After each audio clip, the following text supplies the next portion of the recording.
So was it good for you, you know, the Winter Olympic Games, or something I like to call white privilege in spandex? We all know who won the gold, the silver, and the bronze medals, but here are my 6 picks for the Winter Olympic Dubious Achievement Awards.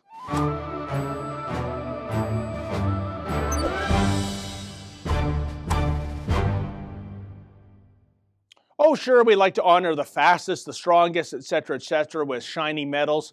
But surely those who screwed up at the games deserve a little recognition too. So without further ado, I tip my hat to the following half-dozen also-rans. For example, the League of Their Own award for unnecessary weeping goes to the Canadian women's hockey team. Okay, girls, we get it. It was heartbreaking to lose to your arch rivals, the Americans, especially in that garbage shootout.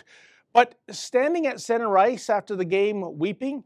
Come on, didn't we learn anything from Tom Hanks back in 1992? Are you crying? Are you crying? There's no crying.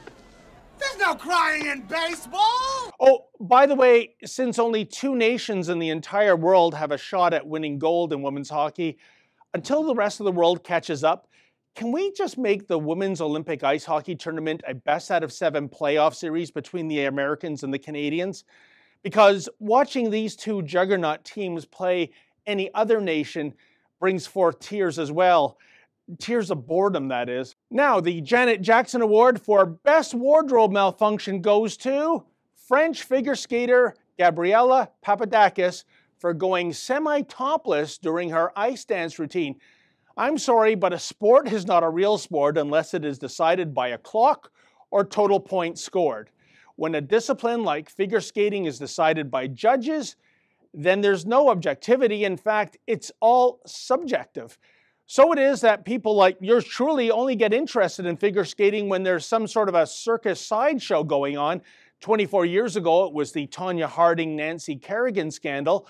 But if 1994 served up violence, well, this year we got sex when Gabriella's left breast popped out during her routine to the tune of Ed Sheeran's hit, Shape of You. No, I'm not making that up. Hey, I don't know anything about figure skating, folks, but I know what I like. And by the way, they're real and they're spectacular. The Tom Brady Deflategate Award goes to the Russians, or the Olympic athletes from Russia, as they were officially known as this year. Not being able to compete under their own flag was punishment for being caught cheating too often. And you know what we learned about the Russians, folks? It's this. When they aren't gulping down steroids and other performance-enhancing drugs, they're just not that good. Actually, they're pretty crappy, as evidenced by their 13th place finish, the worst showing at a Winter Olympics in Russian-Soviet history. Everything special about you came out of a bottle. The Damn You All to Hell Award goes to the IOC puckheads, who at one point suggested that 2 goalies on Team USA whose masks featured the Statue of Liberty would have to cover up that artwork because Lady Liberty was deemed to be a political symbol. God damn you all to hell! The Grand Theft Auto Award goes to Canadian ski cross racer Dave Duncan for getting hammered and then stealing a Hummer. What the hell was he thinking? I mean, if you're going to steal any vehicle at the Winter Olympics, it's got to be a bobsled.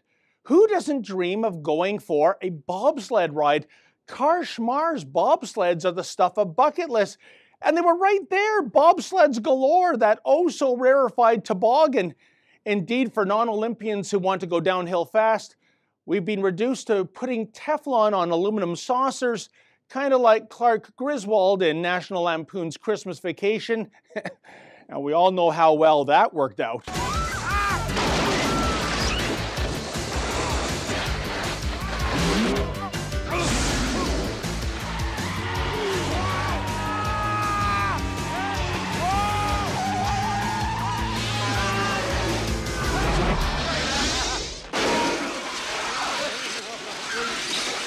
And finally, the Sergeant Schultz Memorial Dumkopf Award goes to Willie Desjardins, the coach of the Canadian men's hockey team, who seemed to think he was coaching the Thornhill Selects as opposed to Canada's national hockey team.